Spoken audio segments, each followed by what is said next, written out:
மணிமகுடம், தோழர்களே, நமது தலைவர் வாழ்கொண்டு சாதிக்க முடியாத காரியத்தை இந்த தாழ் கொண்டு சாதிக்கப் போகிறார். என்னங்க பத்திரிகை எல்லாம் சீக்கிரம் கொடுத்து அனுப்புங்க. ஆமாண்டா ஆமாண்டா. டேய் டேய், நீ மேல தெருவுக்கு போ. டேய், நீ கீழ தெருவுக்கு போ. டேய், நீ வடக்கு தெருவுக்கு போ. நான் மேற்கு தெருவுக்கு போறேன். டேய் உலகப்பா, நீ வந்து இது மாடவீதிக்கு போடா.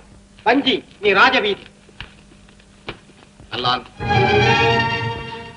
அரசே, நீங்களா? நான் தான். தெருவுக்கு தெரு, வீட்டுக்கு வீடு, திண்ணைக்கு திண்ணை இந்த பத்திரிகை பரவ வேண்டும். மணிமகுடம் பத்திரிகை படிக்காத ஆட்களே நமது நாட்டில் யாரும் இருக்கக்கூடாது. புறப்படுங்கள். எங்கே? எனக்கும் பத்திரிகை கொடுங்கள். இதைத் தொடர்ந்து பல பயங்கர செய்திகள் வெளிவரும். யாரும் பயந்து விடாதீர்கள். இதோ இந்த ஓலை அரசன் இறந்து விட்டான் என்று அறிவிக்கின்ற ஓலை. உலகப்பா, இதை கொண்டு போய் திவானிடம் சேர்ப்பித்து விடு. ஐயோ, ஏன் அரசே அப்படி அறிவிக்க வேண்டும்? வேண்டாம் அரசே, வேண்டாம். துரோகிகளை கண்டுபிடிக்க, சீமான் சபையின் கண்களை திறக்க எனக்கு வேறு வழி இல்லை. உலகப்பா, உடனே புறப்படு. நாமும் புறப்படலாம்.